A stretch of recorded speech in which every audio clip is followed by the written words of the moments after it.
Assalamualaikum warahmatullahi wabarakatuh. Saya nak mengucapkan terima kasih kepada semua pelanggan-pelanggan iHome yang telah membuat tempahan rumah bersama dengan iHome. So, bagi mereka yang telah pun membuat bayaran booking pada minggu ataupun pada bulan lepas dan juga bulan-bulan berikutnya, selepas berlakunya penyelarasan harga, iHome telah membuat penstrukturan semula semua harga untuk rumah-rumah package yang ditawarkan oleh iHome Property.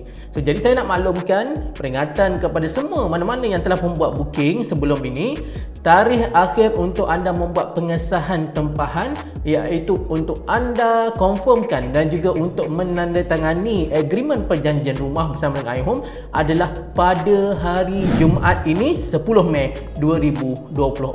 Selepas daripada itu, anda yang telah membuat booking tertakluk dengan perubahan harga yang baru.